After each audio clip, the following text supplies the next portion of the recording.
Well, hello everybody. This is Tim Green with Rattle Magazine. Welcome to the Rattlecast. We're the biggest freewheeling live stream poetry podcast on the planet, in your ears and on your laptops. For episode number 314, our guest is Al Maginnes. He'll be here in a few minutes, but before beginning, I should say that Rattle is a publication of the Rattle Foundation, a 501c3 nonprofit working to promote the practice of poetry. We've been in continuous publication since 1995 and are unaffiliated with any other organization. We just do all this because you love poetry.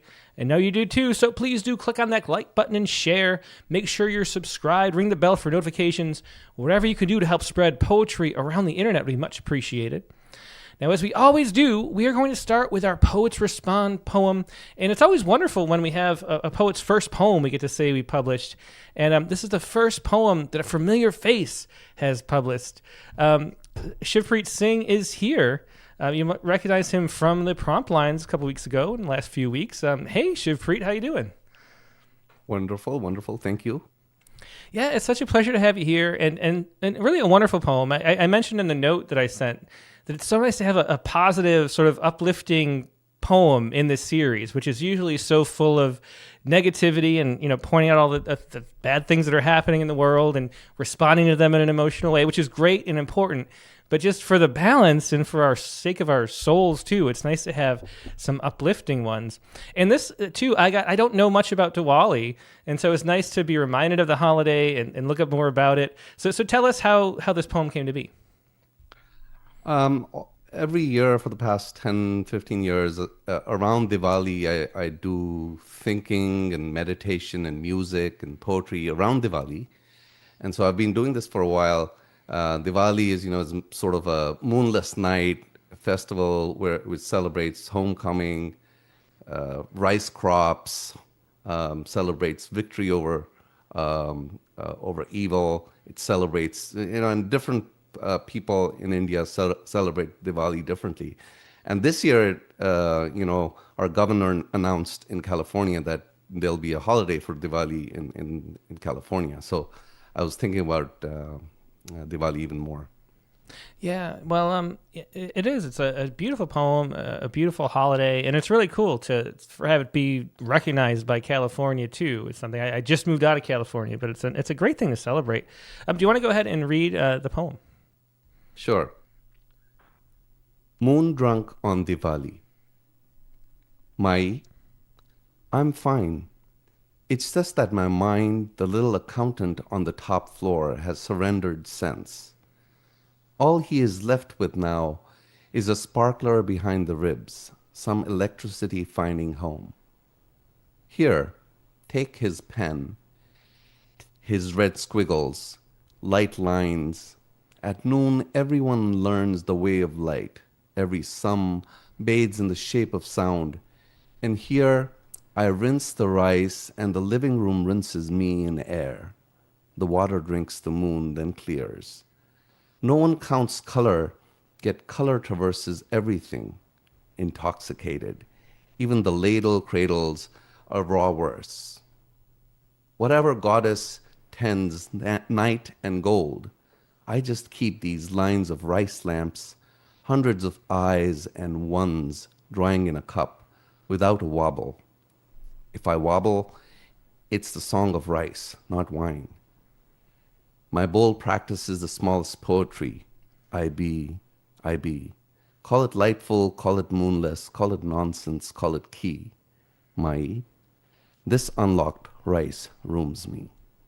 Yeah, so beautiful poem. That was Moondrunk on Diwali by Shivpreet Singh. And we noticed, I was mentioning earlier, that studio quality of your setup and background. What is it that you do? Because you didn't really get to that. What is it for you? I know you do a lot of music. Yeah, I do music, and I sing really these old poems in ragas, old ragas. I was singing this poem that's 450 years old that says, "Oh mind, oh my, I'm intoxicated," which means, "Oh mother, I'm intoxicated." And it reminded me of other things in Diwali, and so that's how this came. This poem came. Well, very cool. If we want to check out your music stuff that you do streaming, how do we find that? Look up Shivpreet Singh on Google. Okay. So we'll do. Yeah, well, definitely. I want to check that out. And a pleasure having you here. As it always is. So glad. Hope you could come back for the prompt lines after the show like you sometimes do. It'd be great to see you again. But thanks for sharing this poem. It's really wonderful. Love getting to publish it, Shivpreet. Thank you so much. Thank you. Yeah, thanks. Yeah, that was Shivpreet Singh once again with Moondrunk on Diwali. And you can notice if you look at the webpage, let me put it up on screen really quickly, you'll see it already has 265 rattles over on the side. This is that new feature that we're doing on the new website redesign we have. And if you click that button, it makes the poems rise up in our charts. We actually have like a poem charts that we're working on. It's early on, so we're building it up. But some poems have over 1,000 rattles already. This one for 265 has it in the top 10, I think. So make sure you come by, stop by poems you like, and click on that button so we know which ones you like most. It's really helpful. And if you'd like to share poems about current events yourself, all you have to do is go to Rattle.com, find the Poets Response section, submit any poems about anything happening in the news. It's our way of keeping poetry relevant, part of the international conversation. I think it's something really important to do, not waiting 6 months or a year before you publish poems. So if you have anything that's relevant to right now, that's based on current events, send it there by midnight, Friday night.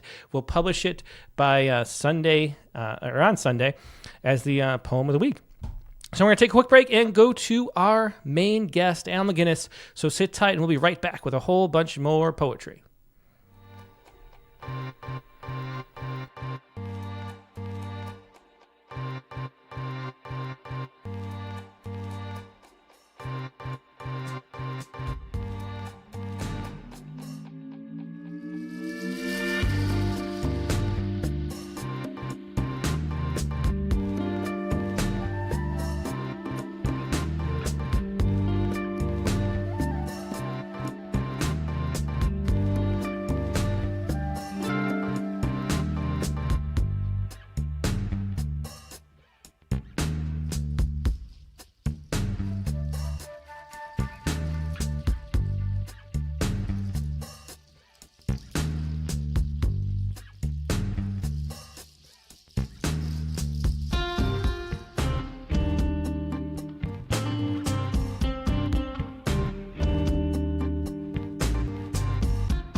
And we're back. Thanks so much for your patience. Like I said, today's guest is Al Maginnes.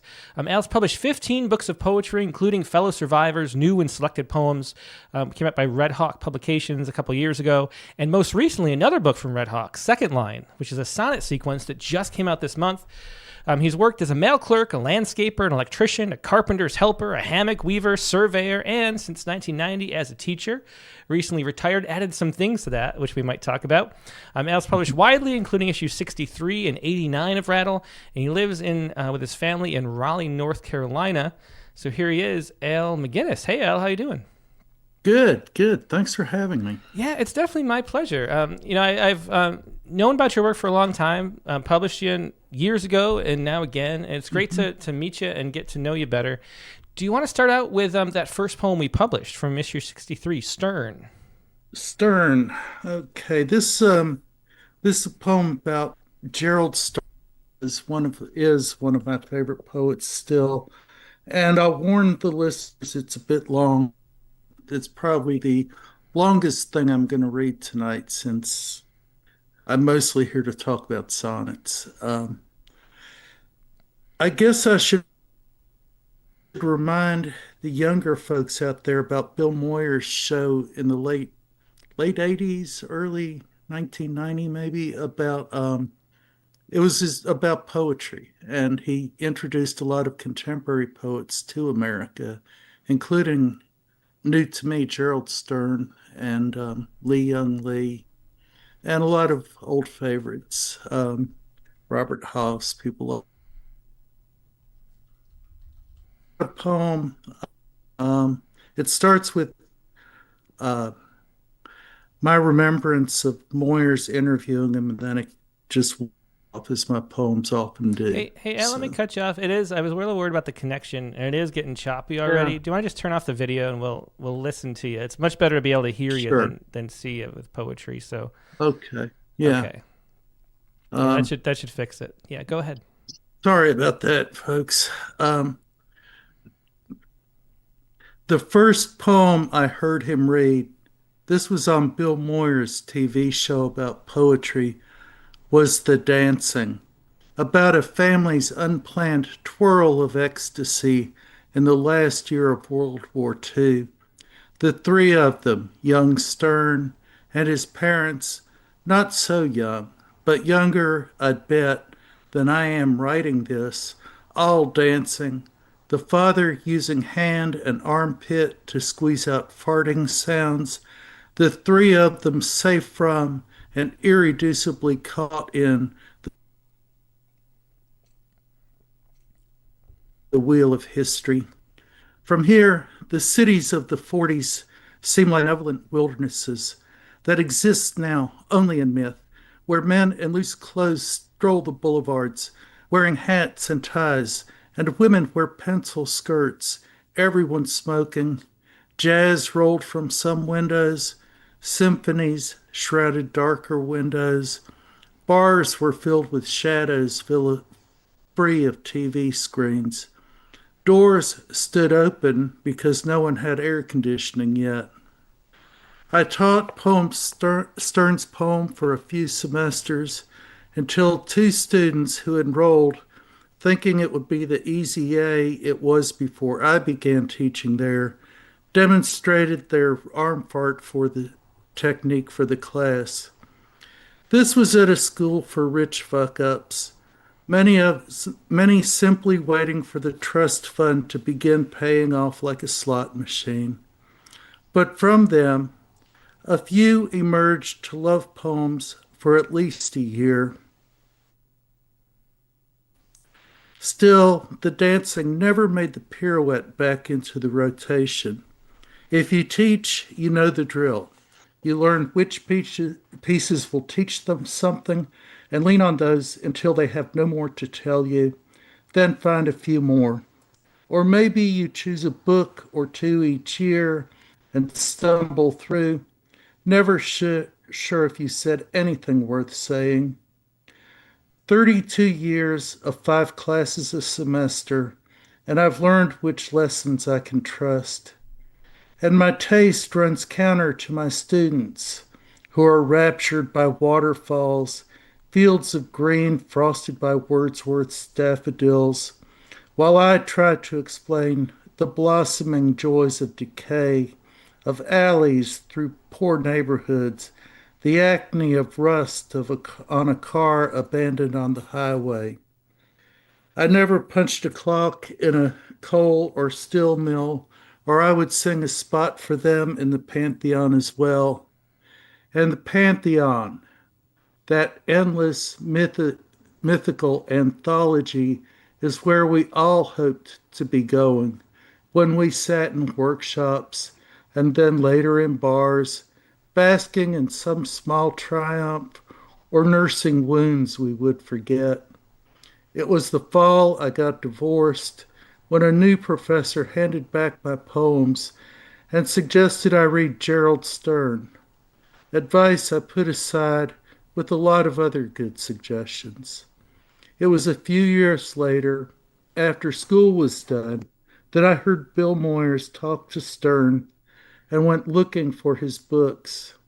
I was landscaping in the day, teaching composition at night. Somewhere I learned that he had spent years in community colleges, a fact that fills me with joy when there are papers to grade and poems that want to be written. The first time I saw Stern was at a writers' conference as he moved slow as a planet amid a constellation of smaller poets. Heavy with mirth and awe, his face might have belonged to the deli owner who rings up your Reuben, or the ring watcher telling you that the middleweight who keeps dropping his left will never move up the card.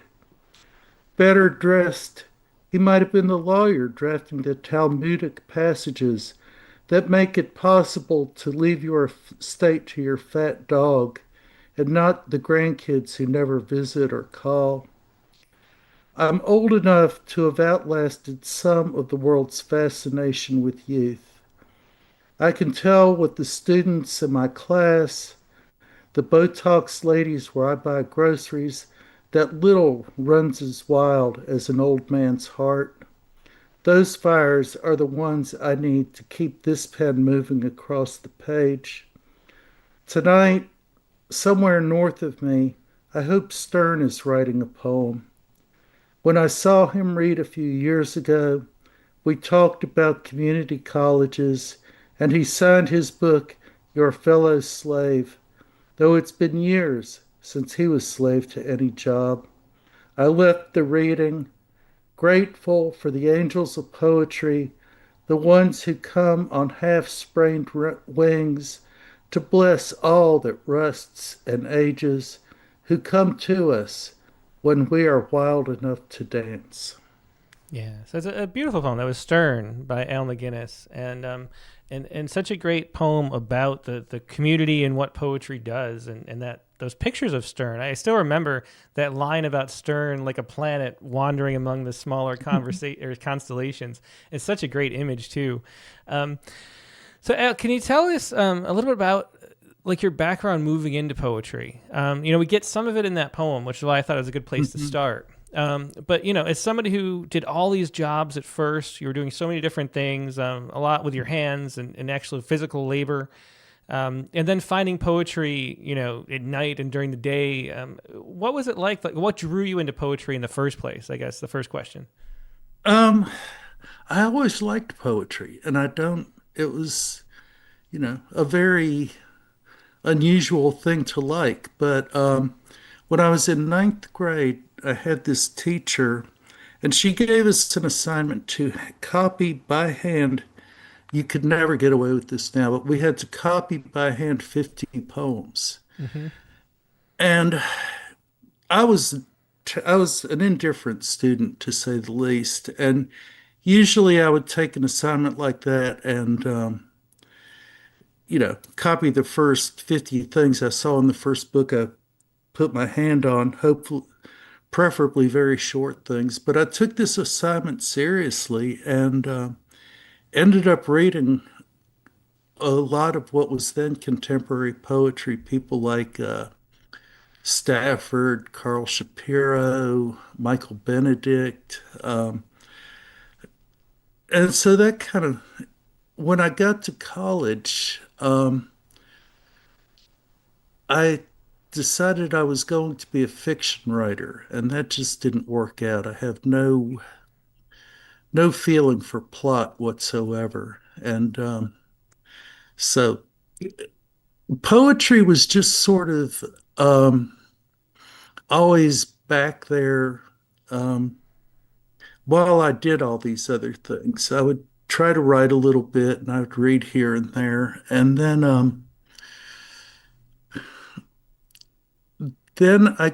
I read a poem at a workshop I attended, and I got asked to do a reading, and that um, all of that sort of propelled me in the direction of poetry away from fiction, Mm-hmm. which wasn't going too well anyway. But all those jobs were mostly just trying to, keep the wolves from the door. And the reason there were so many of them is I wasn't very good about maintaining employment in my early 20s, Uh-huh. um, which is when I worked a lot of those jobs. Though I came out of my MFA and my first job, the first year I was out, I worked construction again, and that was that was kind of strange, just being, you know, trying to explain what I had done before I came on this job. Mm-hmm. Went to school and wrote poems, and they gave you money for this. Yeah. But Mm-hmm. it's it the creative writing world is hard to explain to people who aren't in it.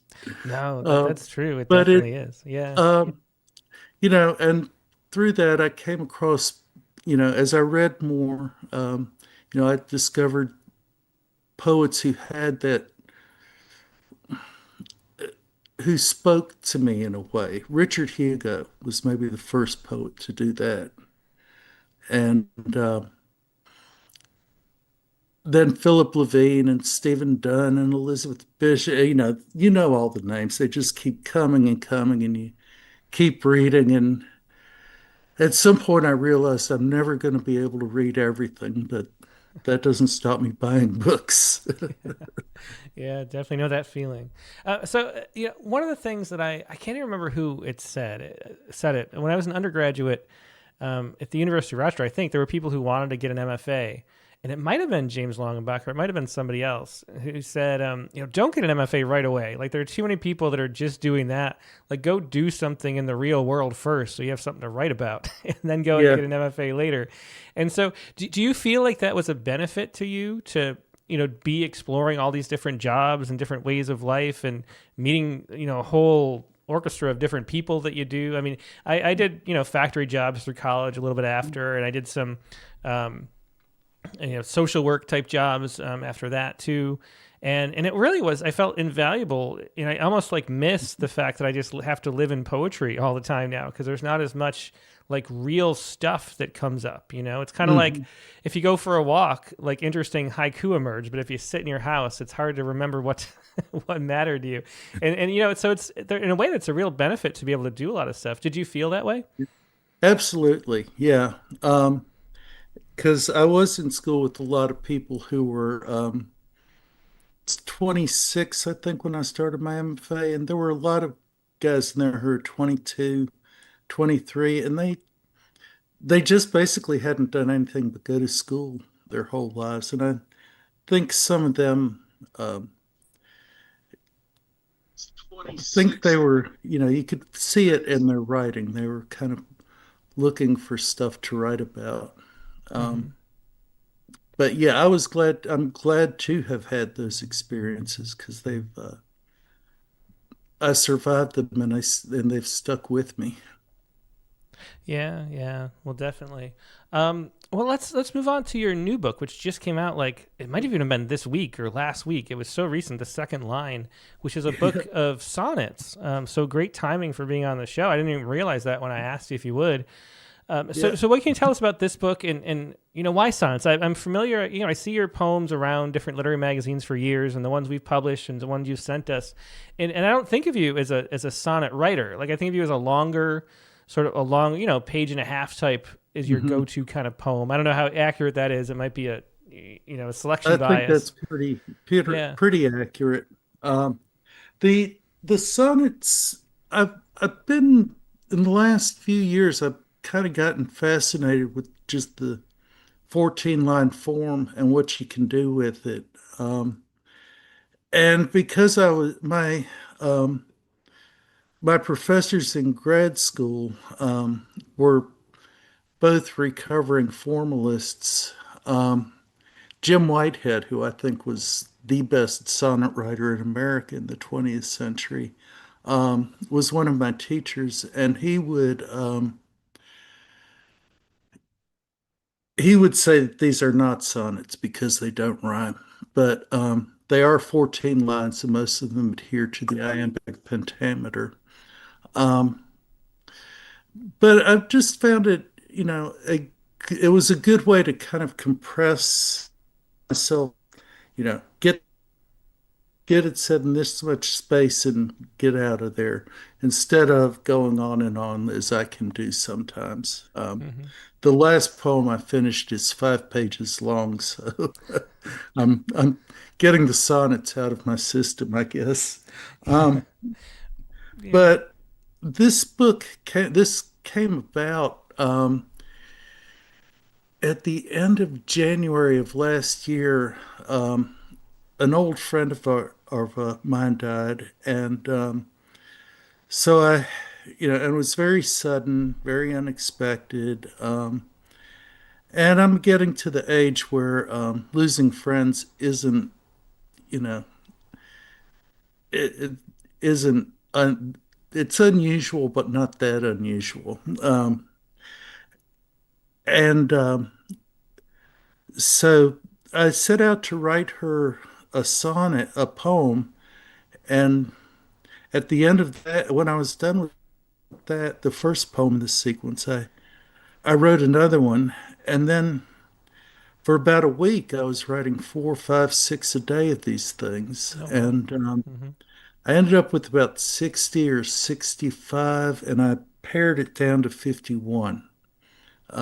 There's no reason for it to be that number. I just felt like if it had gone on too longer, it would have lost some energy or something.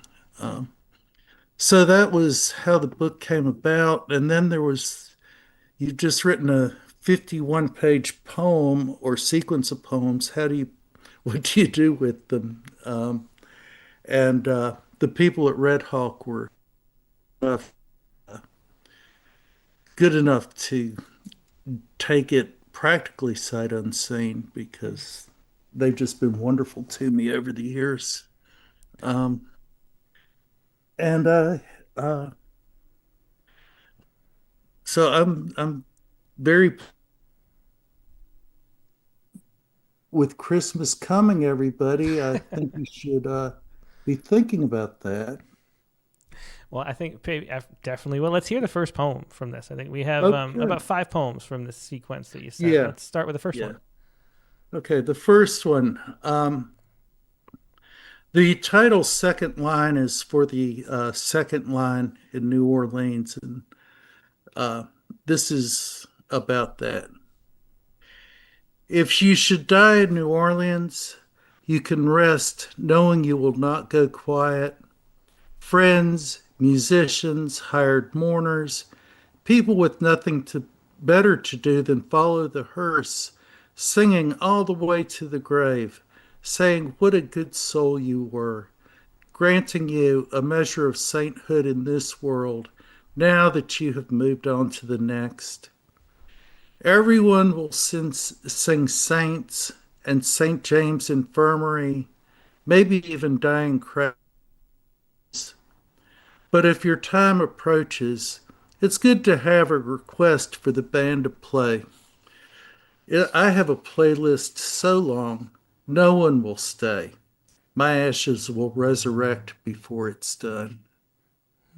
Yeah, that was the first of the 51 sonnets in Al Maginnes' new book, Yes. The Second Line. And there's some discussion, recently, Al, about what a sonnet is. You mentioned these don't rhyme, but they are iambic. But then, Yes. there was a book. Was it the Pulitzer Prize? That, Oh, Diane Seuss's book, yeah, yes. yeah. Was it the Pulitzer Prize she Frank. won? Yeah, Frank Yeah. sonnets. Yeah.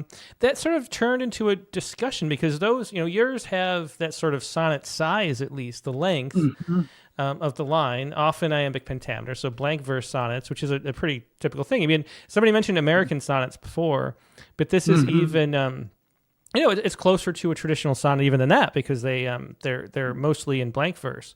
But then Diane Seuss's sonnets, the lines are extremely long. They're almost prose poem-ish. So Yeah. what do you think the definition of a sonnet is? And do you think how much sonnet-like do you have to be? Is there one element that makes it a sonnet?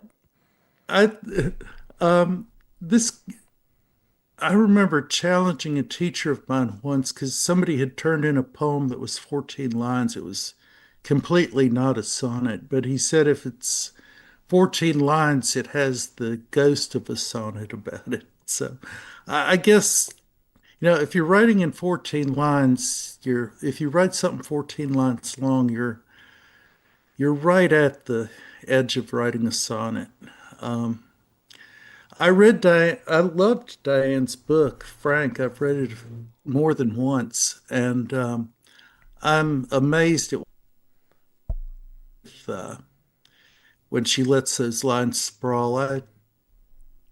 I tend to find that when I'm writing a form, I'm better off in the box, I think.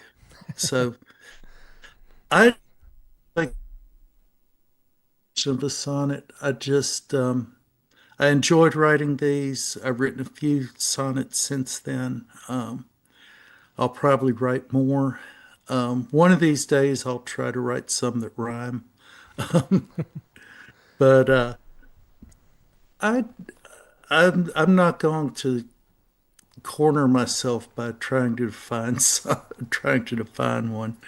Yeah. Well, PMB in the chat window here says definitions are violence. I definitely understand what he means by that. But Yeah. of course, you need definitions in order to talk. So, Odd Writing says no definition, however, is chaos. So there's a deep philosophical debate going on in the Mhm. chat, and it is just always interesting to talk about. If we're not going to talk about And this, I what are we going to could, talk about? I mean, the Eagles, they go to the pass game and win another game, and we could talk about that. But we're talking yeah, about poetry, so why not talk about what a sonnet is? That's yeah. my opinion. I could probably make a strong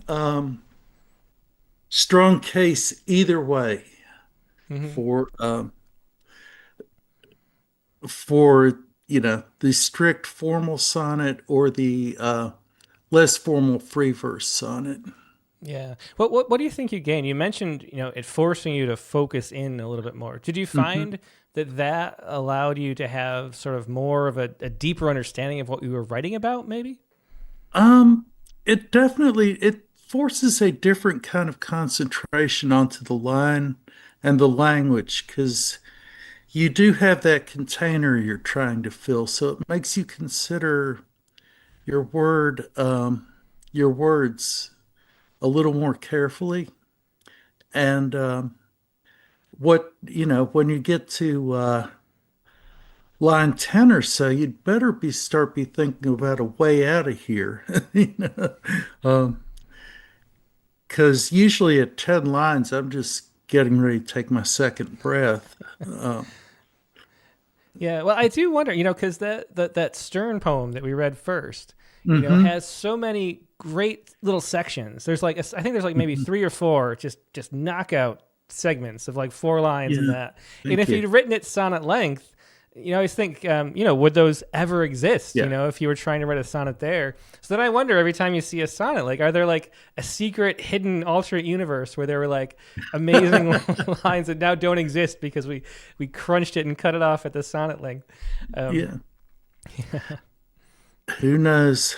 Somewhere this is a 43-page free verse poem. Um, exactly. Well, do you want to read the next one up? I think we're moving to sonnet sure. number 7 in the sequence. Yeah, number seven is the only one of these that got published in a journal um, before before making it into the book. So my thanks to Avalon Literary Review. Um, Number seven. Um, we were raised walking in line, learned early to find our places and stay there so we could be easily found for the rest of our lives. We colored inside the lines, queued up for concerts, for weddings where the bride refused to be kissed, even though one New Year's Eve she and I shared a kiss that sprawled from one year to the next. Behind us, a band started, and we stopped kissing so we could sing. The tune grew louder at the parts we didn't know, where the real music lives, the parts of us that want order and draw lines to keep everyone going in the right direction, forgetting old parties so we might keep order. And that was the seventh poem from the second line by Al Maginnes. And you mentioned writing like several in a single day of these over Mhm. the stretch. How did you get into new poems? It's sort of like, as you're writing poems, it's always like this outpouring of creativity, and then you get to the end and it's like done, and it feels a little tiring to me. How do you find new avenues into poems? How are they? Is there any advice on being that productive? That's pretty unusual to write that many poems in a single day. It was unusual for me. I've never had a spell like that before or since. If I could get in 6 or 8 more of those before I die. you know, um, a lot of times with these, I found that I when I wrote them, I would go back to them a few hours later and look at what I'd done, and I realized that I could, something in that would trigger the next one. And even though poem 8 really has nothing to do with poem 7 in one way. In another way, it does completely have something to do with number 7. So it was just sort of that keeping that train of thought going, I guess. I once said about sonnets, this is before I'd really tried writing very many.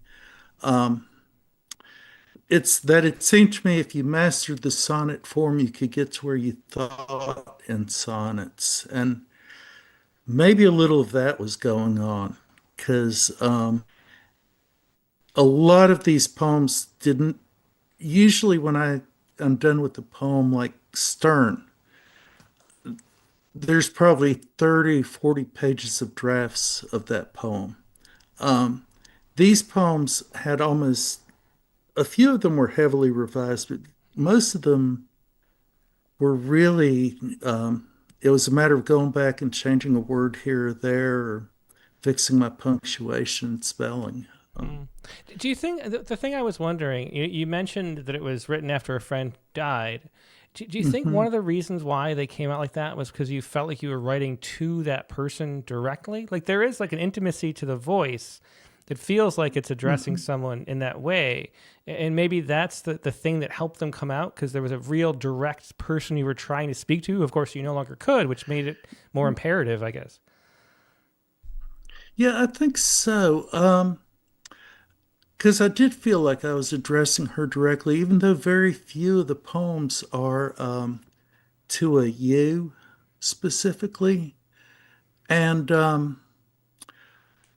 I was, but she was always there. Um, I should mention this person I'm speaking of, Allison Thompson. She was a friend of mine in college. She was actually my first writing friend in college. We were friends and neighbors, but I also knew that she wrote. So we used to hang out and read each other's stuff and talk about it. And it meant the world to me because I thought of her as much more accomplished than I would ever be. Um,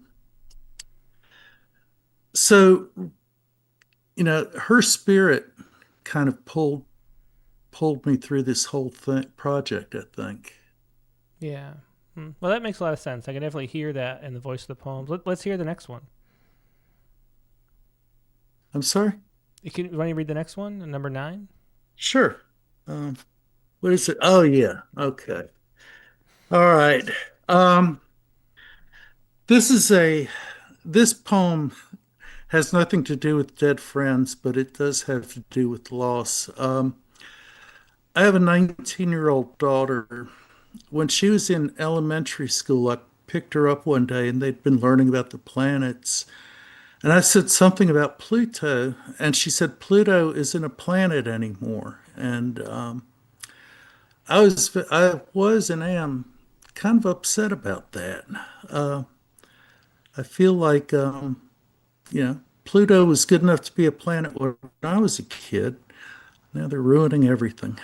So this is my ode to Pluto. Can you hear me out there? Yeah. Go ahead. Okay, good. All right.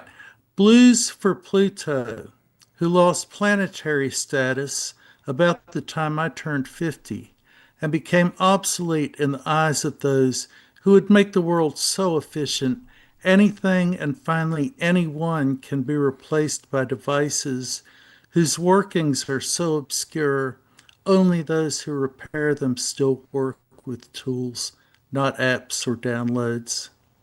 Perhaps as we age, our orbits grow more elliptical, offsetting the plans that prescribe a certain way of motion.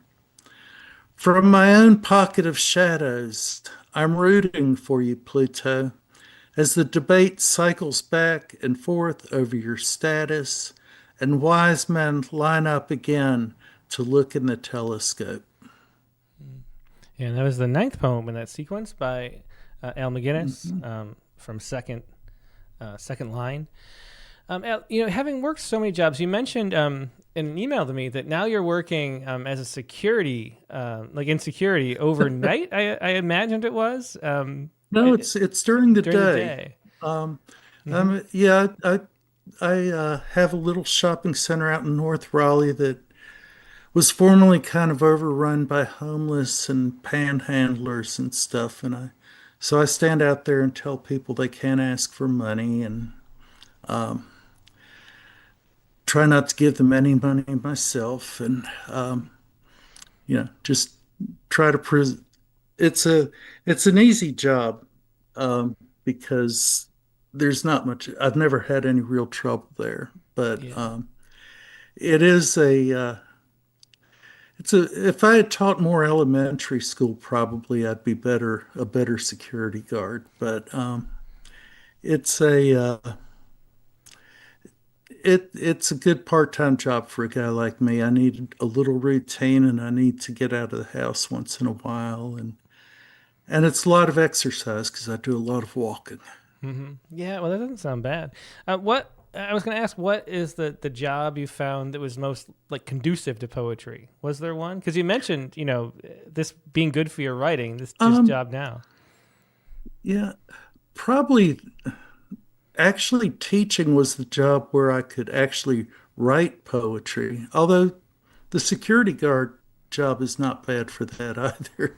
Um, I can sit in my car between making my rounds and write and read. But they make much better literary material than they are conducive to writing because when you've been landscaping or working on a construction site all day, you're usually too tired to really give a poem the attention it deserves. And so, I got a lot more.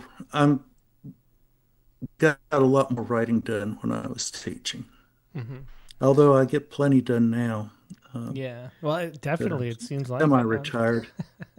Yeah, that's not bad. Let's hear the next poem. Want to make sure we get to a good number. 11 is next. Okay. Um, so number 11. Yeah. Okay. This is like a lot of writers. Um, I've written about landscape a lot, and I've come to the conclusion that most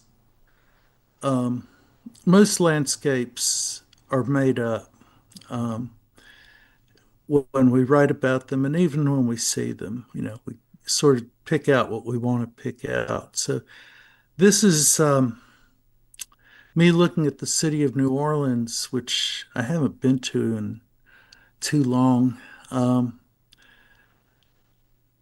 but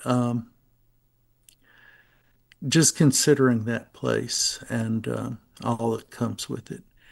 New Orleans is a gesture on my part, a swamped in pocket of romantic ruin, a place disinherited princes and poets might drink their way through the great kingdoms of story that make the foundation of all places humans gather. Death, sadly, is no gesture, only the final subtraction of an existence already set on whittling us down beyond function to bone and less than bone. I have no advice about where to find the town's best coffee or a restaurant that won't leave you broke and swollen with heartburn. My New Orleans is conjured. I invent every place I go. Yeah. Yeah, so that was the 11th poem from the sonnet sequence. And one of the things I noticed is you moved around a lot when you were a kid, from living in different states. And how has that affected your poetry? The region that you live in, I'm living in North Carolina now, but having lived other places too, does that influence the way you see the world and write? Um, you know, I I find myself lately writing a lot about this area I'm living in because we are undergoing just sort of a brutal reconfiguring of the city of Raleigh and the area around it. Old buildings are being torn down, new ones are going up all the time. All the old cool places are gone pretty much. And so, um, like when I think about Raleigh, I'm really thinking about a city that existed 30 years ago or 25 years ago when, when before North Carolina was named such a great place to live so many times. Um, but I once was asked this question, and I was on a panel with two Appalachian writers who very much had a sense of being Appalachian writers, and another writer. And my my thing was that I think I've invented most of the landscapes, the places I've read about, or I don't have any compunction about switching a building or a neighborhood from one city to another, but also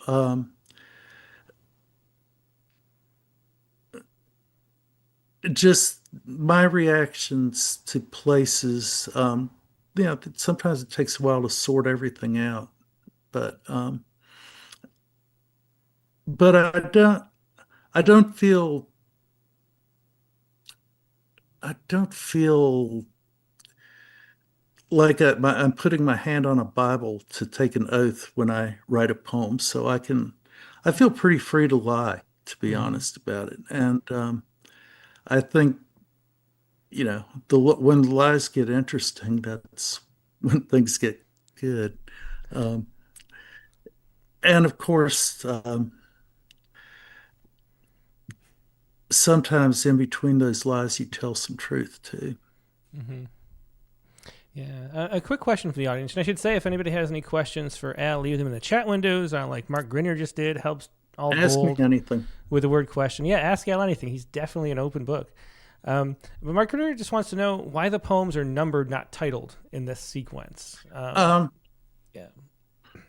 Good question. Just because it was easier than coming up with titles in a way, and because the idea of this being um, these poems are all parts of a larger whole. So, in a way, it's like numbering the sections in a poem or the chapters in a book, I think. Yeah, it does Um, really highlight the fact that they're one unit. When you do it like mhm. that. Yeah. Well, let's hear the last poem you're going to I share from the sequence, Al. Okay, this is number 24, which I personally found to be a very moving title. I don't know about the rest of you. Um, Number 24. All the new fiction conjures fresh worlds rising from the ashes of this one. My problem is surviving the battles, the conflagrations and stupid errors humans make and ignore until all we relied on is falling apart. If we get through that and I'm able to walk, Uh-oh. Well, we lost Al. That's weird. This is the second week in a row we lost the guest. Let's see if we can get him back. Oh, there he is. Hey, Al. Yeah, you're muted. You got to unmute still. Oh, this thing has a mind of its own, doesn't it? well, that's all Um, right. I was just saying the last week's guest dropped too, and it's the first time in like 3 years or something that's happened at all. So it's strange, but we're glad to have you back right away. Do you want to just yes. why don't you just take this one from the top so we don't ruin the Yeah. essence of this poem? It's always fun Okay. to say that too. Take it from the top, Al. Yeah. One, two, three. All the new fiction conjures fresh worlds rising from the ashes of this one. My problem is surviving the battles, the conflagrations and stupid errors humans make and ignore until all we relied on is falling apart. If we get through that and I'm able to walk, I'd be happy to ditch this scene here for some promise of a finer existence. The problem is that what got us here doesn't die or learn from experience. So worlds will always rise and fall, some faster than others. And for some, the tale of ruin is the landscape they prefer, the falling, but not the rising. Yeah, so there's poem number 24 from the second line by Al Maginnes.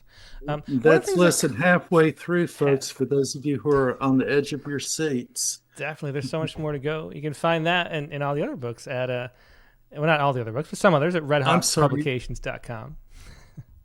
Red Hawk, yes. Yeah. So Al, one of the things that comes up frequently, speaking of music, like we just were joking around a second ago, music appears in your poems fairly frequently. And I'm wondering what the connection for you between music and poetry is, and how does one inform the other, Well, if at all? um, I've just always been a huge music fan since I was a. My parents listened to folk music a lot when I was young, and so a lot of those old songs, the really old ones, got sunk in before I was aware of them.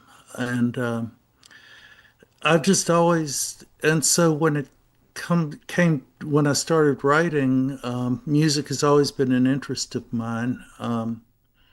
And so it would be inevitable for me to write about music. I think maybe I've leaned on it a bit too hard, but who's to say? Some poets write a lot about Heidegger and stuff, but you know, or we all have our subjects or our topics. Music, the moon, birds. That's pretty much what I got. Yeah, it's fascinating. You can't control it. It's one of those things. Like, we don't think about it Yeah, much, but like, it's one of those things that shows how much you are not you. You can't control what you're yeah, interested in, and it's something else, something outside of you that draws you to whatever. yeah. It kind of just it usually when I do write about you know first of all, if I get an idea for a poem and it has music in it, I go, okay, here you go again. And so I've got to figure out a way to approach it that's not quite so that so I've got to find a way to talk about it that I haven't talked about it before, Yeah, and that I don't always succeed, but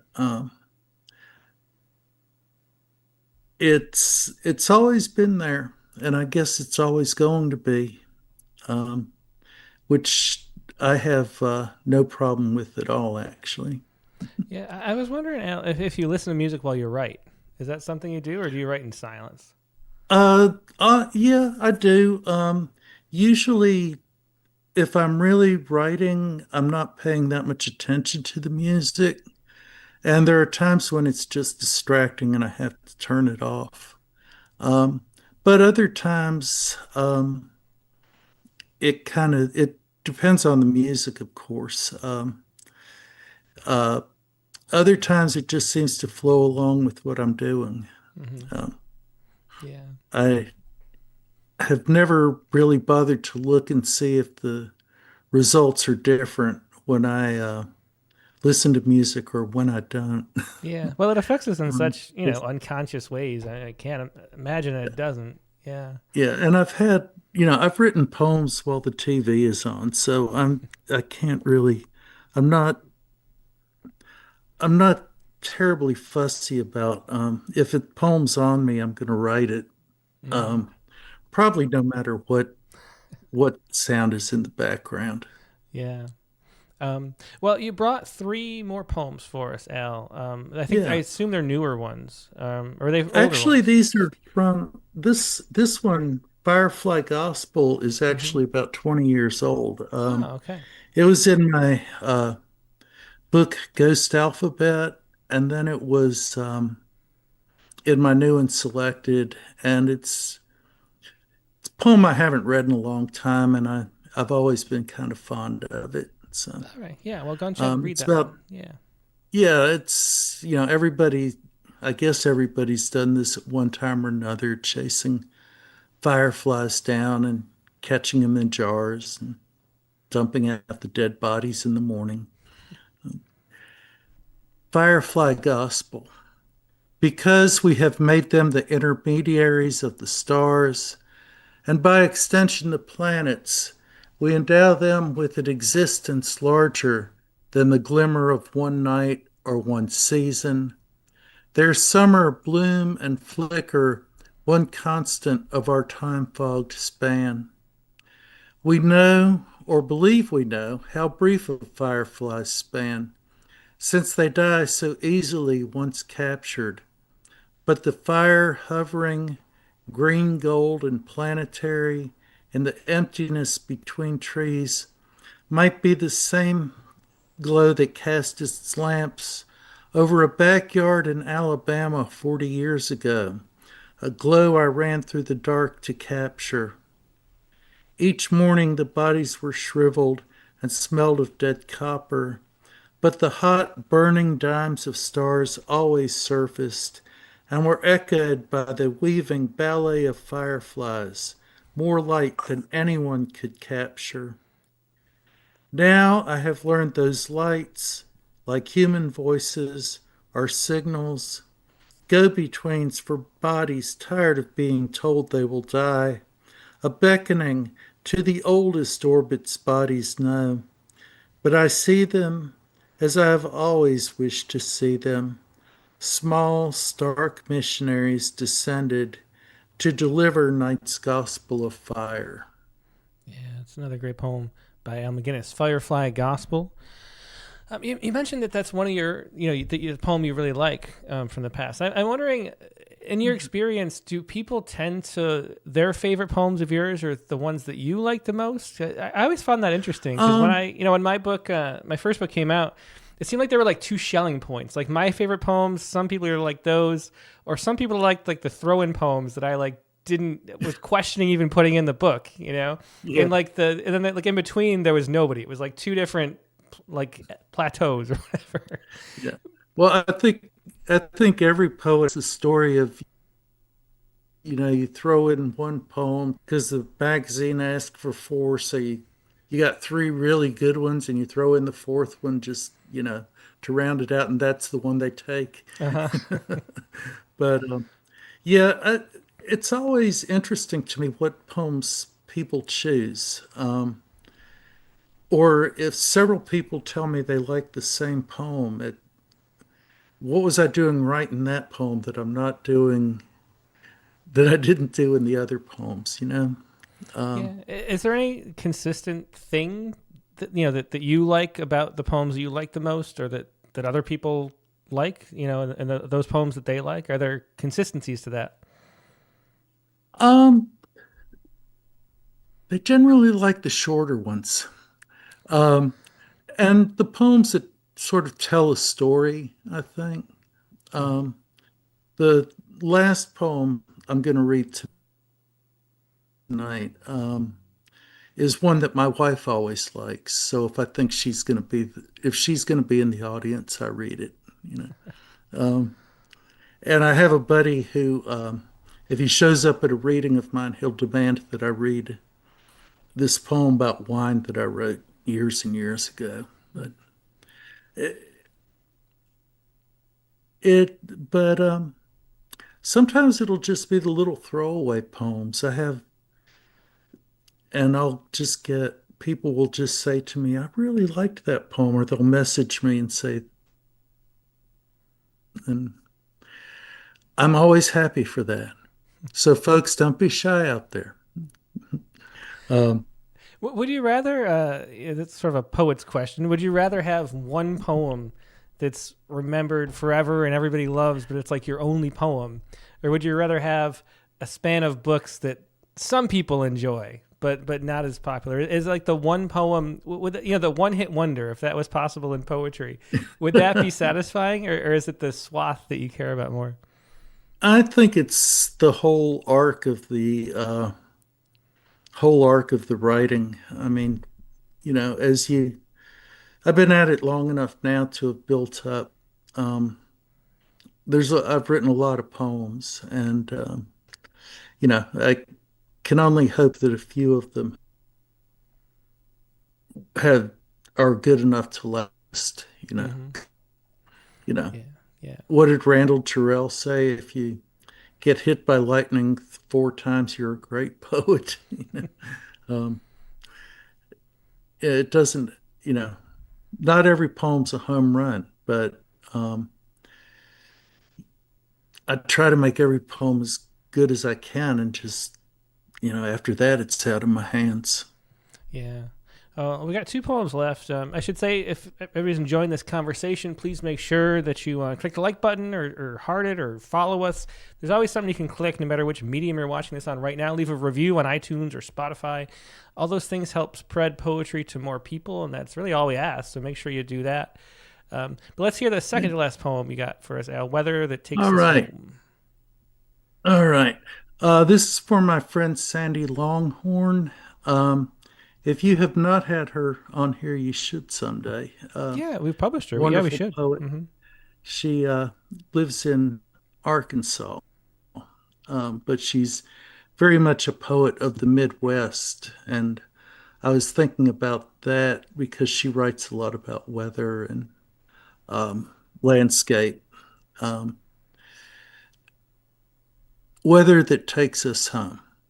If it's true that weather sculpts landscape, then I should be writing this from a sand dune nestled in the icy hold of a glacier. This morning, a ghosting of frost on the grass gave way to warmth enough for shorts and tank tops. By late afternoon, we'll be zipped into hoodies, searching for sweaters we shed after coffee. In the Midwest, where you grew up, were weather vanes perched on barns and outbuildings? And did they, like ours, freeze with rust and point only a single direction? In Iowa, where I've never been, I imagine weather being larger than we can imagine or acknowledge. Where I live, we hate to accept any power larger than ourselves. So we die in house trailers blown apart by tornadoes, wreck our cars in hurricanes as we drive around looking for beer. When I was small, we moved so often, no landscape got to mark me. Did you ever, when you were small, watch your mother hang wash on the line? And did you, when she was finished, lie on the ground under the damp sheets and white shirts and breathe in that cleanliness while you stared into an endlessness of sky, one way to escape weather that is childhood? There is always a storm cocked and ready on the edge of a kid's existence. A move, a sudden illness, someone with sharp fists ready to define the angles. There is the wreckage of a report card to bring home. One night, not long before another move, I woke to hear the Kingston Trio singing the Reverend Mr. Black on my parents' stereo. Then a woman cursing her drunken husband in language I had never heard one spouse use on another before. Then the dark voices of men singing the chorus over her rage. I listened after the record stopped, after the woman got her husband out of the chair where he'd slept through her tirade, and I knew this world would never shed its confusion, but always driving through storms, bending to see a little further down the road that was, however slowly, taking me home. Yeah, so it was The Weather That Takes Us Home by Al Maginnes. Before we read the last poem, I'm curious what your opinion is about the importance of poetry. You know, I mean, we want readers, of course. How much does it matter that poetry is a small thing in this culture? Is that something that is it a big loss that there aren't more readers and appreciators of poetry, or is it good that it's? I think we had a guest a couple weeks ago who said, I like that not many people read my poems. So how do you feel about that? And is there something Well, wrong with it or not? financially, I would love it if more people read poems and bought books. I think people find poetry when they need it. Um, I remember an essay David Bottoms wrote right after 9/11. And he said he got a call from the newspaper editor, and he said, I don't know what to do. All these people are sending me poems that they've written, and I'm a newspaper editor, not a poet. What do I do? And that's those are the kinds of things that make people want poetry, even though they might not have known that's what they wanted. Hmm. So I think spiritually we lose something when we shut down possibilities, and poetry is nothing but possibilities. Um, I think it's very important, but I'm speaking as one person, and I think I'm not exaggerating too much when I say that poetry saved my life. It certainly changed my life. Um, People I could say that of, but I don't know. I feel like I'm doing my job to write the poems and get them out there. I just want the readers to, I hope the readers find it for themselves. I do think I think we'd be a better country if more of our legislators, say, were poets. Hmm. Jimmy Carter wrote good poetry. I remember Coleman Barks telling a story once about he was reading some of his Rumi translations to the parliament of a Middle Eastern country, and these two politicians got in a screaming argument about about the translation of a certain poem. So I think we could use more of that, frankly. Yeah, yeah. Well, we definitely agree around here, Al. Let's close Yeah. up with that last poem that you sent, the one that your wife likes. Yes, this is called The Marriage of Clothes. It was the first, this is the oldest poem tonight. I wrote this, it was in my second book. Um, and I guess according to my wife, I should have just stopped then. But anyway, The Marriage of Clothes. There's a story whose truth I don't know of a man who escaped from a chain gang and changed his prison fatigues for a pair of overalls hung on a farmer's clothesline. The next morning, the farmer found his pants gone and dressed himself in the dew wet prison clothes that lay there and went to work. Before noon, a posse discovered him splitting wood behind his house and hauled him to prison to finish the sentence of the man who stole his overalls.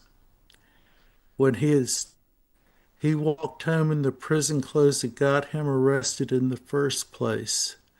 His wife was gone, a yawn of empty rooms, the fields a long neglect of brambles and weeds. The farmer walked out back and found his axe staying where it fell when the posse grabbed him. He set a slab of wood on the block, found the old habit of chopping once more. If it ended there, the story would wrap into some neatly folded Zen parable about suffering and acceptance. But this story, like most stories, does not happen alone. The escaped prisoner kept going until he came to a town where he exchanged the farmer's overalls for effect clothes. In these, he traveled to a city where he stole a banker's suit from a laundry truck. Decently dressed, he found a position in a dry goods store where he marked time among bolts of patterned cloth, shoes made to fit no human foot, jars of dusty candy, and coffee beans, dreaming of the suits he would buy the afternoon he got paid. And when a woman with the silence of great distances about her walked in, the woman most readers will guess right away is the wife of the farmer doing the time of the man who that belongs to the man behind the counter. He unravels bright tongues of cloth for her, untangles snarls of ribbon, preamble to the inevitable marriage of clothes, the wedding night undressed, desired and undelivered as the farmer's final axe blow, lets the story continue, ignorant of or ignoring our needs for conclusions, the gaudy clothes we wrap narratives in, wearable emblems of our finite selves, and the infinite stories that go on being told for the love of their telling. Yeah, beautiful last line. I can see why your wife likes that poem so much, Al. There was The Marriage of Clothes by Al Maginnes. Al, thanks so much for being a guest tonight. It's been a pleasure reading your poems. Really love your work, and great to get to know you better, too. Thanks for having me, and thanks for publishing me in Rattle. I'm always happy to be there. Yeah, well, we're definitely always happy to have you. Yeah, thanks, Al. Have a great night. You too. Thanks. Yeah, what's going on with Al Maginnes? So you can find all of Al's work, or at least the most two recent collections. Fellow Survivors, the new and selected, that has those latter couple, plus the first poem we read probably. And then also the sonnet sequence, the second line. Find all that at redhawkpublications.com. That's redhawkpublications.com. You can find Al's most recent books there. Now we're going to take a quick break and go to our prompt lines. And the prompt for this week was to write a haiku sequence inspired by the seasons. So that was your prompt for this week from Katie. Write a haiku sequence inspired by the seasons. Now remember, if you want to share a poem, all you have to do is first email it to promptlines@rattle.com. That's promptlines@rattle.com, all one word, so that I can show it on the screen as you read. Then find the Zoom link, which I'm about to deploy on Facebook and YouTube. And only join, though, if you would like to share a poem. If you want to just sit back and enjoy everybody else's poetry, just stay right where you are, because that is the best place to view it. Then you get to see the poems at the same time.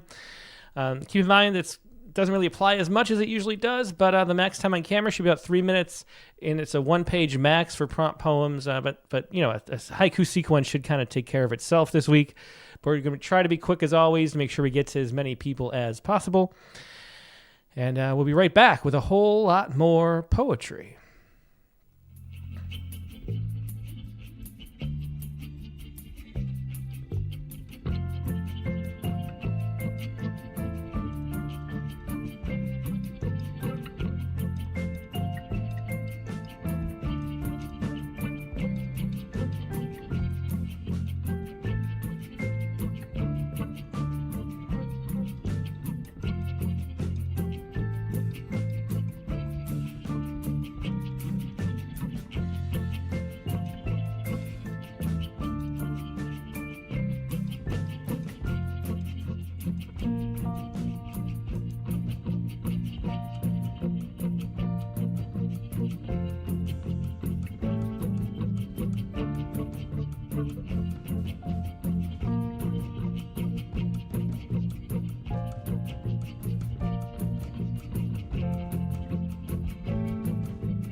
And we're back. Thanks so much for your patience. Unfortunately, Katie Dozier, of course, our favorite haiku poet, prompt poems editor, my wife, our associate editor, all sorts of wonderful things. She can't be here tonight, as she always is. She's been under the weather with some food poisoning. Not anything that we cooked, but definitely know the source. So hopefully she'll be feeling better soon. Hey, somebody is not muted. Make sure you mute yourself. Why can't I mute? I think Audrey, please mute yourself, Audrey. I don't know why it's not letting me mute. Okay, well, there we go. That's better. Okay, so anyway, yeah, make sure you're muted. I don't know how it's supposed to be muted automatically when you get here. But yeah, if you're here, make sure you're muted so that you don't hear you in my ear, and then it's very confusing. Okay, so yeah, so Katie can't be here, unfortunately, and haiku is after her heart. It's been amazing to watch her develop into from not knowing what haiku really were into one of the best haiku poets in the country and the world, really. And this is her sequence. I haven't read it yet, but I know I'm going to be jealous. This is Katie's poems here. Let's put these on the screen. Make sure it fits. Okay, so here's Katie's haiku sequence. And remember, haiku are not 575. That's not the point of haiku. It's two worlds in one breath, as I like to say. But if you wanted to share and wrote 575 micropoems, that's fine too. Haiku stanzas are a thing, but haiku is not the syllable count, which you want to keep everybody aware of that. And here are Katie's wonderful haiku cuttings, is what she called it. And here's the sequence. Full in the face, autumn wind, write the poem. Reading submissions, the one bud still on the branch. Oh, I like that one after my heart. I definitely know that experience. Flying squirrel, who knows where the poem lands. Writing stars and moon, stars and. Getting a little esoteric there. Pretty sure my read is your read. Fun take. I think I saw the asterisk, after Stevenson. That's after the John Stevenson poem, the monoku we talk about often. The pretty sure my red is your red. Nice take on that. Editing the last bloom in the vase. A plastic leaf on the forest floor, insta poetry. Flow state. The water current now electric, a duoku. Evergreen, gone ever brown, abandoned poem. That's great. Dead lawn, all that remains of the poet's dreams. And that asterisk must be basho, I assume, after the basho summer grasses. Dead lawn, all that remains of poet's dreams. And we do have a bit of a drought here in Texas, so that fits. And the last one, here comes the Volta sunflower. Very fun monoku there. So great sequence. Then that was Katie Dozier's cuttings, a haiku sequence. And the prompt was to write haiku after the seasons. And so this is my my haiku. It's all monoku. And this is called Needs Seasoning. Okay.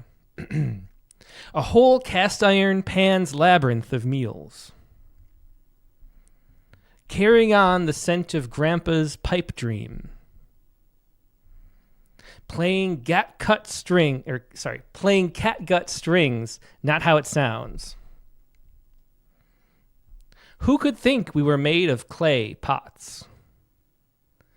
Never enough for the firewood. All that's left, my cabinet of baseball gloves. And finally, whiskey barreling into his present tense. No, whiskey barreling into his past tense. There you go. That is the my little monoku, all things that need seasoning. So we'll see what everybody else has to share. And let's start with none other than Carla Schwartz. Hey, Carla. How you doing? Doing well, thank you. And I loved your sequence, but you didn't show it. I don't know if you realized that, but you didn't show your sequence on the screen on I didn't YouTube, show it at least. on YouTube? Oh, really? That's right. Did I show Okay. Katie's? Really? Yes, you showed Katie's, and Katie stuck during your reading. Oh, At least that's for weird. me. At least for me. Okay. Well, I'll look back at the thing and see. Anyway. Yeah. All right. Well, anyway, so what is your haiku sequence, Carla? So I loved your idea of the seasons going through from seasoning. And mine, it's called Viking Seasons. Okay. Frozen lake, the click click of tire studs. I scratch your back. Mud season ride, slippery slope, new positions. Bike path sign, caution, bumpy terrain, warm lips. Rainy ride, apple season, savoring the drops. Wet leaves, stuck to the trail. I throw off the sheets. Harmony, through the underpass. Tunnel of love. Yeah, very nice. I like that progression. My favorite is the wet leaves stuck on to the trail. I throw off the sheets. That's really cool. Yeah, thanks so much for sharing that, Carla. Thank you very much. Look forward to hearing everybody else. Yeah, me too. Okay, that was Carla Schwartz with her sequence, Biking Seasons. And yeah, I saw like in the chat last time, and I think a little bit on the Rattlecast prompts group on Facebook, people asking like what really goes into a haiku sequence, and the truth is, I'm not really that. I think maybe we want some kind of progression in some kind of way they're all related, but maybe it's just like a collection of poems. It's just like poems too, around a theme. I don't know. So we'll see. I'm curious to see how everybody interpreted the sequence aspect. There are sections in like modern, well, not modern haiku, but Frog Pond definitely has haiku sequence is like a chapter, a section in the book. So you check those out too. But anyway, let's go next to Jared Campbell. See what Jared's got for us. Howdy. Hey, Jared, great to see you. Good to see you. So I did The Time of Lingering Heat. Interesting. Okay. Sweater time? The cicada says, not yet. Staring at clouds until they look like anything but clouds. Staring at clouds until they look like clouds again. Peeling an imaginary pear, I curse real apples. Butterfly lands on the grapevine. I will die before my son. Fake wood grain on a fake wooden table. How many fake trees had to die? Projector throwing heavy pictures on the wall. It's only light. Fluorescent lights shining parallel. A school of sardines. Vent and sprinkler interrupted ceiling tiles. A beat-up go board. First trees yellowing. Unread library books. The first sweater day. The sweet smell of fallen leaves. Falling foot stops in midair. Sidewalk toad. Well, those are really cool, Jared. And I wonder, how often do you write haiku? Is it something you do? Because it does strike me that, like, with your combination of seriousness and playfulness and the way that you like to pun and have creativity in that direction, it really is right up your alley. Is it something you do very often? A little bit, like not as often as other things, but yeah, I think of them as very small sonnets. Well, there you go. Well, that does it. The little volta Yeah. there every time. Well, thanks so much for sharing those, Jared. I Yep, appreciate thank it. Yeah, that was Jared Campbell with The Time of Lingering Heat. All right, let's go next to Dick Westheimer. Hello. Hey, Dick, great to see Well, you. well wishes to Katie. Food poisoning is not fun. Yeah, it was But not very fun. Yeah, for sure. Hope she's feeling better. We were hoping she'd be better by now, but not quite, I think. and as I noted on the chat, on Al's voice was like just trend. I loved listening to him, his pacing and just the way he spoke. So this was fun because after the prompt, I started without really associating it with the prompt, waking up before dawn in the dark. And so I just wrote one a day, a little bit more Oh, that's perfect. between the Yeah. time I woke up and I went out to take a walk each day, and this is what happened. Oh, great. Yeah. Waking in the still dark, mid-October, Claremont County, Ohio. October dawn, the complete list of Kaigo. Autumn ashes blush before the sunrise. The waning moon pulls an all-nighter. Before first light, crickets wake the Carolina wren. The red maple slept in its clothes, the color of dawn. All night, crickets chirp, calling to the sun. The sun wakes and caresses the blushing sumac. Still, at dawn, morning glories wait their turn, catching the blue bauble, catching the sun. Yeah, well, I love how situated that is as a sequence. It's really fun to think of that in the middle. My favorite was the waning moon pulls an all-nighter, though. That's great. It's rare to have a fresh moon one, but that definitely is. Yeah, thanks. Yeah, thanks. Yeah, bye. Thanks, Dick. All right, it was Dick Westheimer with a sequence, which, as you see, my email account logged me out, which it does if I don't forget to log myself out, then log back in right before the show. But he called that Southern Ohio. Wait, Waking in the Dark, mid-October, Clermont County, Ohio, by Dick Westheimer. Let's go next to Amanda Harris. So I had a little bit of a hard time with this prompt because when you say to me haiku, I think, oh, 575. So this is a totally new way for me to think of the haiku. Well, that's very cool. And, there's nothing wrong with syllabic poems, too. We always have to add that caveat, but we do like actual haiku, too. Yeah. Yeah. So I've been doing a lot of work with photography and actually just released a photography book. So I'm very in touch with nature right now. So I'll just get it up. Okay. Winter. Snow rolls like terror onto clandestine country, looking loudly for hell. Summer. The hum of poor bees in silence or maybe death, hunting for humans. Fall. Feet trickle like noise, lonely and wholesome noise, leaves sue for mischief. Spring. Sunflowers gossip, through spines unraveled, proof of adulthood. Very fun as always. Thanks so much for sharing those, Amanda. The All four right. poems, four Thank you. seasons. Yeah.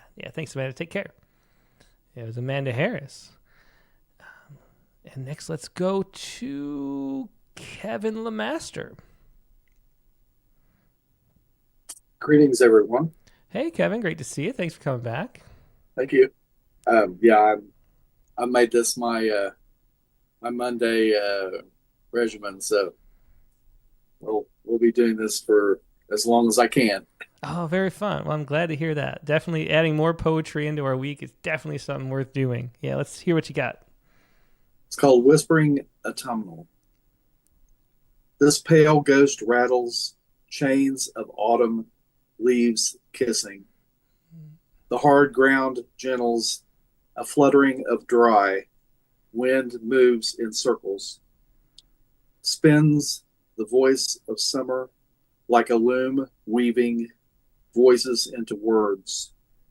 A spun gold spoken in the whisper of voices we all strain to listen. Oh, very nice. Well, thanks so much for sharing that, Kevin. Thank you. Yeah, that was Kevin Lemaster with Whispering Autumnal.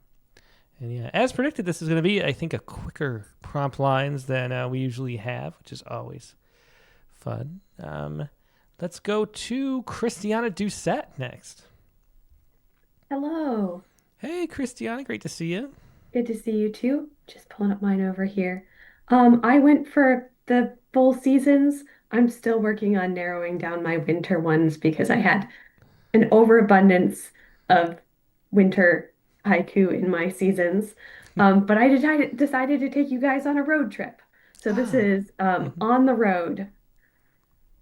And I had asked for feedback on the prompt line group and decided to go with starting in the summer. So, deer on the road, bear right. Summer storm sizzles on the car grill. Pumpkin pickup, truck up the mountain for a pallet. Plastic construction cones, a handful of candy corn, carefully divided. A dozen powdered donuts in the empty lot. First snowfall. Honking on the left, snowbirds headed south. Trunks packed on each car at the tree farm. Folded blanket, peeking through sheets of ice. Green slurry on the glass, St. Patrick's Day, pollen. Bumblebee buzz, a street sweeper gathers petals. Well, I really love the progression of that too. I like that like the winter seems like it feels longer than the rest. There's more of the winter. It actually works. And then closing out with spring, I think it's a nice take on a year. So very fun. Bijwaji Mishra suggested that I start with that one, and I figured that he knows a whole lot more about haiku than I do. He does. I was hoping he'd come on this week because he is one of those. He never wrote haiku, as far as I know, then just exploded into this great haiku poet too out of nowhere. Really fun to watch. He writes a lot. I was hoping he would be on here too. Yeah, well, come back, Biz. We miss you wherever you are. Hope he still listens and hears this and comes back next week. You can write a haiku any week, almost, I should say, too. So Biz can always pop on with a haiku. But anyway, great to see you. Thanks for sharing that, Christiana. Really fun sequence. It was Christiana Doucette with On the Road. Next, let's go to... Oh, we couldn't have, though, a haiku open prompt lines without Sharon Ferrante. A wonderful haiku sequence. And in fact, I think if you're going to look for somebody to go to figure out how to do a sequence, Sharon's the cooking one from Rattle, from Poet's Respond, or the prompt lines earlier, I think, or Rattle. I can't remember where it was. It's wonderful. Hey, Sharon, how you doing? Hi, Tim. Thank you. Hi, everybody. Yeah, it's so great to see you. It's been a bit, but it's always such a pleasure, Sharon. Yeah, it's been a while. It's been rough, you know. Yeah, I'm sorry to hear that. But I'm trying.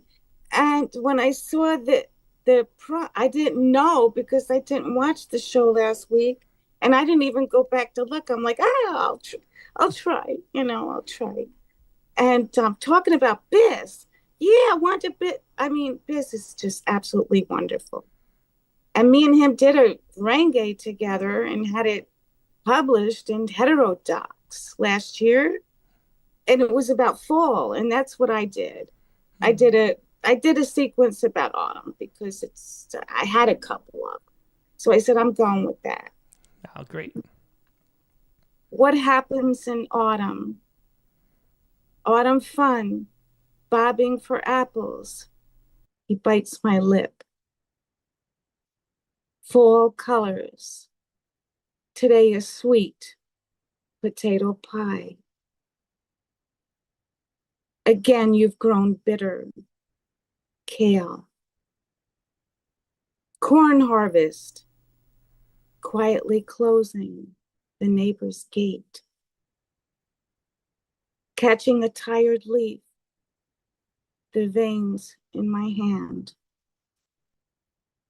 Pumpkin carving. Finding my way to the light. Oh, that's beautiful. I love that last one. I also love that, again, you've grown bitter, Kale. That's great. Yeah, thanks so much, as always, Sharon, for being here and sharing your haiku. And so sorry for your loss, too. Thank you so much. Thank you. Yeah, take care. Yeah, that was Sharon Ferrante with What Happens in Autumn. Thank you. And let's see. Next, let's go to Nancy Tennell.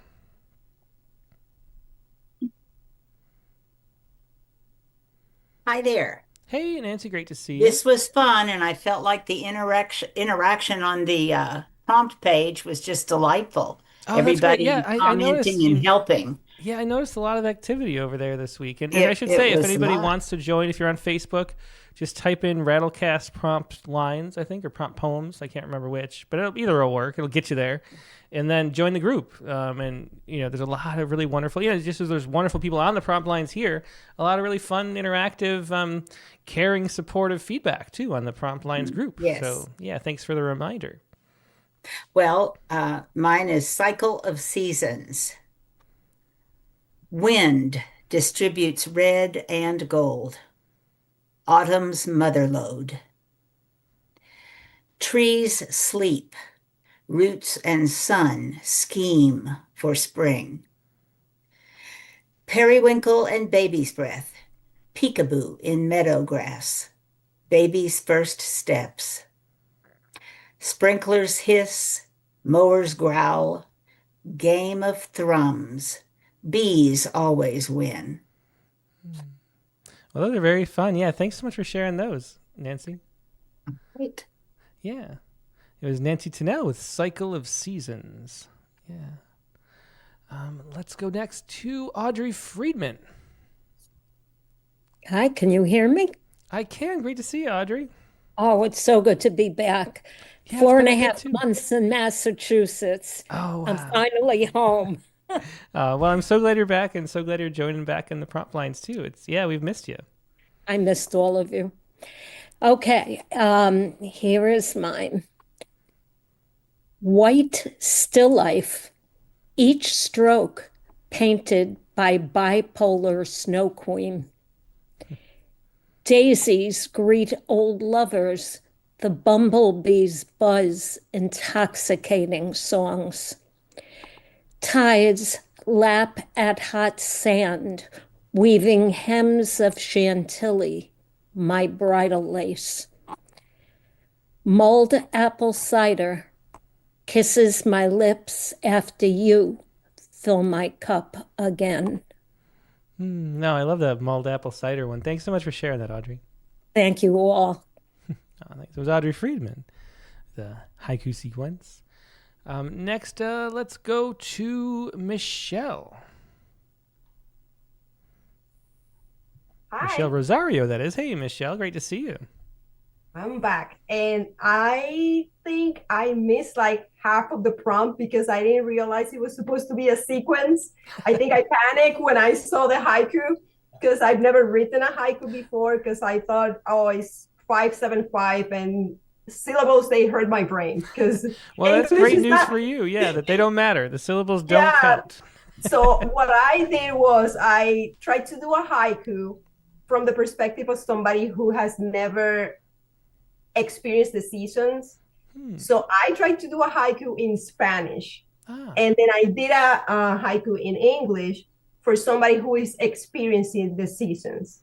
Oh, interesting. So Okay. the first one I did it in Spanish, and then I translated for everybody to actually understand it. Yeah. So the first one I'm gonna read it in Spanish. Estaciones, pregunta el coquí, canto desconocido. And in English will be something along these lines. Seasons, asked the coquí, unknown song. Oh, I love that. Yeah, that's really cool. Yeah, well, congratulations on the first haiku. That's really neat. I like that. So the second one is now that I have seen the seasons, or so I thought. 4 seasons, Pennsylvania laughs, nature's joke. Because Well, we have all the seasons. Yeah, you definitely do. I grew up in Western New York, so very similar climate, and I can definitely appreciate that one. Thanks so much for sharing that, Michelle. Thank you. Yeah, that was Michelle Rosario with Let's Haiku, she titled it. Yeah, thanks, Michelle. Thank you. All right, and then let's see. Next up is Shauna Bowling.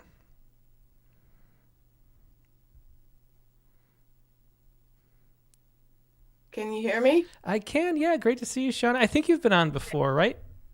No, I'm no. kind of busy in the chat, but I've never been on. I tried to come on a couple of weeks ago, but I didn't know how to not hear me on YouTube while I was talking to you on Zoom. Okay. Well, glad you figured it out. So glad you could join. It's great to see you. So what do you? Yeah. Me all the time. Oh, great. Yeah. So what do you have for us? All right. Although I've been writing poetry for about 50 years off and on, this is my first attempt at haiku. So consider yourselves forewarned if it sucks. Well, congratulations though, and diving into it. Yeah. Okay, it's called Seasons of the Soul, Becoming, Being, and Beyond. Emerge with wonder. The world is so exciting. fertilized minds grow. Fresh air frees the soul. Imagination takes flight. Independence blooms. Energy well spent reflecting on successes. Embrace who you are. Snuggled in comfort, satisfied with life well lived. Legacy presides. Well, thanks so much for sharing those, Shauna. I love the snuggled in comfort. Yeah, and you should. Haiku's a wonderful form, and I should tell everybody too, and Shauna too. Go back and look at the Michael Dillon Welch episode. I think that's the best episode to learn and be taught about haiku, and I think you really enjoy it. But thanks for sharing that, Shauna. Okay. Oh, and where are you calling from too? I forgot to ask. Oh, Longwood, Florida. It's outside Orlando. Ah, well, great. Well, thanks so much. Hope you come back again soon, and glad you figured out the Zoom. Thank you. All right, thanks. Yeah, that was Shauna Bowling, again, with Seasons of the Soul, Becoming, Being, and Beyond. All right, and next let's go to Brian O'Sullivan here with a haiku. I was wondering, I didn't see Brian at first. I was wondering if he would write. I mean, he had those wonderful haiku in the... where you go? There you are, Brian. Oh, yeah. Yeah, no, thanks. I got here a little late, but I'm glad to be here. It's a really fun night. I just have one for each season, kind of held together with one word and with a little bit of Eliot and Chaucer in mind in the background. All right, cool. Yeah, let's hear it. Let me see. Okay. All and none of the months are cruel. Gold erupts in walnut trees, wildfire. Leafless crown, laureled white, wildfire ruins. Sweet liqueur soothes and lulls, rain where there was wildfire. Sun's beams, brown earth sweats, wildfire rains. I thought rain where there was wildfire. Very cool and brings me back. I don't have to worry about it anymore being in Texas or relatively. Yeah, I'm glad for you about that. Yeah. Well, thanks so much for sharing that, Brian. Thank you. Yeah, great to see you. It was Brian O'Sullivan with All and None of the Months Are Cruel. All right, and let's go next to Steve Horrell. Hi there. Hey, Steve. Yeah, great to see you. Okay, great. So I don't often write haiku, so I just did one for each season. Oh, very nice. Well, I really do like this how this prompt forced people to do it, because it is really fun, and I hope more people should. So go ahead. Let's hear what you got. Okay, so we're going to start with spring. Sticky scent of cottonwoods, your thighs, and the tree frogs. Summer sun, a sheen of sweat, the peppers kneel. September, the sandhill cranes. Ambulance loading a silent body, my footprints in the wet snow. Ah, well, very nice. I love those cuts in there, Steve, and I hope you write more haiku more frequently because those were really nice. Yeah, I think it might turn into fun. Oh, well, great. We're really glad to hear that. Yeah, thanks, Steve. Okay. Yeah, that was Steve Horrell with a haiku sequence. And let's see. Let's go next to Tina Denniclaw. Hi. Hey, Tina. Yeah, great to see you. Glad you made it. Great. Me too. I was telling Christiana, we also had kind of a haiku style traffic. So it was wonderful. I don't know where everybody's at, but we got home. Well, very nice. They're all home watching the Rattlecast. Yeah, I think that's it. They want to make sure they don't miss me. So then I don't show up. Like Steve, I did one for each season, but I'm still working on doing haiku. So we'll see how that goes. Midnight blue light, fairies dancing, autumn moon shadows. Flannel nightgown flares over old farmhouse heat vent, child's winter warm legs. Spring showers melt the frozen ground, mountain mud season. Summer buzzing desert, lizards still life on a rock. Yeah, I like the last one best, the concision there. Thanks so much for sharing that, Tina. You're welcome. Thank you. Yeah, it was Tina Denniclaw with season series haiku. And I think that's it for the Zoom. Let's see. I know Ted was here. Let's see. Yeah, so I saw Ted here. Let's read Ted's haiku. This is a biku or baiku. I'm not sure what he's saying. Biku of seasons. I wonder what that is. I'm not familiar, but let's hear. This is Ted. Oh, maybe he included a note. Let's see. These are baiku. Okay, 2-liners. If that's the right ku word. I think that works. I think you usually call them duo ku, but I think baiku is even better. I like that, Ted. Okay. Well, here we go. Baiku of seasons. These are very concise. From Ted Bernal Guevara. Here we go. Remedies. Fall. Snow. Burial. Rinses. Seed. Lux. Summer. All right. Well, very cool. Thanks so much for sharing those, Ted. There's the tightest haiku I've seen. So thanks for sharing those. All right, that was Ted Bernal Guevara. And that is going to wrap up the prompt lines for tonight. Thanks, everybody, for sharing your poems. It's been such a pleasure. It's been really sad not to have Katie here. Of course, Katie is the real haiku poet in the house. But it would have been great to have her for this episode. But we do have one more haiku. Me and Katie always close out with some haiku. And this is going to be our closing haiku for this week. So Katie's got this one. And it's interesting. She gets more esoteric sometimes. And this is one of those ones, I like the feeling of Ma that it creates. But she might have to explain a little bit more of the details. It's a very short one here. Here's Katie's haiku for this week. Broken snail clock afternoon. Broken snail clock afternoon. That snail clock, I understand the pace of the snail. That's really interesting. Thanks for sharing that, Katie. And then mine is this. I was walking through. I went to LA for an editorial meeting with Rattle and a board meeting, and then to sort of save the Uber, I like to walk to the bus station, which is like 6 miles. And I usually cut through this field at the Sepulveda Dam, but I had forgotten that it was raining all week, and then it got late and it was all muddy, and it ended up being this like trek around the dam's pond and things like that. But I did get this one moment where in the reflection of the water in the dam, I saw this. So here we go. Dark pond, the silence of a passing satellite. There's my haiku. Dark pond, the silence of a passing satellite. All right, that is your haiku for this week, and that is the show for this week. Thanks, everybody, for joining. It's been really fun. Fun talking to Al, fun sharing your haiku.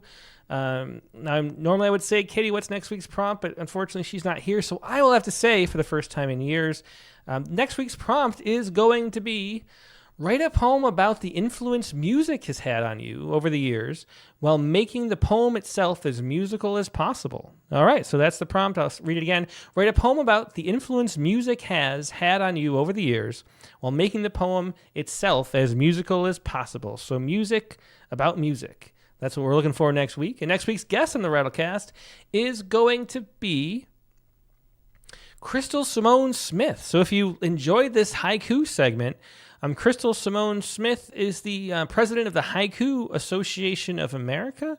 And also, she has a wonderful book of haiku that won a Touchstone Award a few years ago. She does a lot of other stuff that's interesting, too. She has a book of blackout poems and this new book, Renegade, Songs of the Freedom Bound. That is her most recent book. We're going to talk about haiku, share a bunch of haiku, talk about erasure poems as well. A whole lot of interesting things with Crystal Simone Smith. That is episode number 315 of the Rattlecast. Next Monday, October 27th, the regular time, 8 p.m. Eastern, 5 p.m. Central. Hope to see you there. Hope you have a great week in the meantime, and we'll talk to you later. Good night.